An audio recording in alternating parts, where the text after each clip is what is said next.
I mean, like, so you were Yeah. in tech in the early days.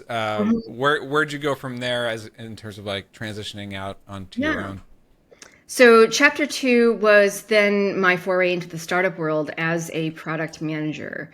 I've kind of starting to become kind of learn what it was to be, that central role where I worked with a lot of different functions, the developers, the designers, leadership to really steward, kind of trying to balance business needs with user needs, getting to know customers. And I worked in a lot of different environments as the first product lead typically for these various startups. So they had an MVP, they had an injection of typically there's some sort of event, whether it was a round of funding or an opportunity for kind of rapid growth. And my role as a product lead was to help kind of not go from 0 to 1, but like, maybe it's the next step from 1 to 100 or beyond.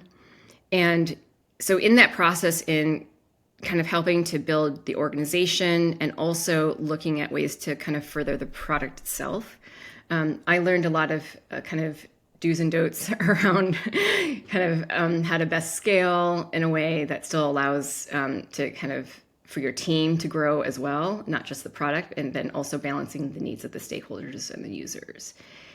And that's where I just saw a lot of friction. People might kind of be familiar with this when you grow really fast from like 30 people to over 100 in like a couple months, right? Hmm. That sort of scenario. You have a lot of kind of trying to figure out like how do I put the right people in the right seats. You might have your first developer who becomes your CTO but now has to manage a team of like 20 developers. You got to figure out, oh, I need to hire a designer. And there's a lot of like wrangling of kind of like how do I help kind of align purpose like and vision, and still give space for people to I guess, develop their own skill sets, but still drive the roadmap forward. And Hmm. so that was the kind of, I guess, catalyst for Startups for All. Just kind of at the end of the day, Startups for All, we're an online incubator for purpose driven founders who want to bring their North Star to life.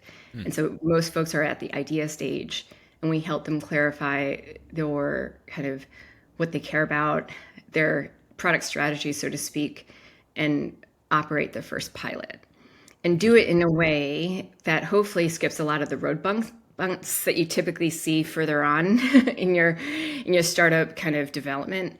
And if you can address some of those road bumps up front, then the hypothesis behind Startups for All is that you have a better chance of success. I mean, I definitely relate to this. I mean, I can't even imagine what it must be like for one of these like high growth startups to. Yeah. I mean, I have a small team, and I find it challenging enough just to make sure that we're all on the same page in terms of Right. the vision and the priorities of the roadmap and things like that.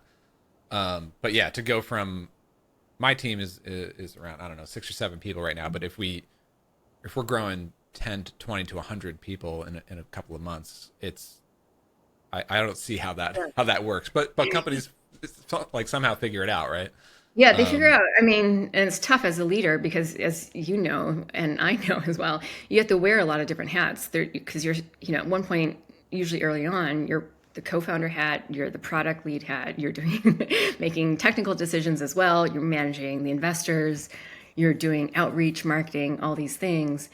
And then all of a sudden, okay, it's like, oh, I'm building a team. So how do I still drive the strategic kind of guidance roadmap, but still like operationally onboard all these different people, hmm right?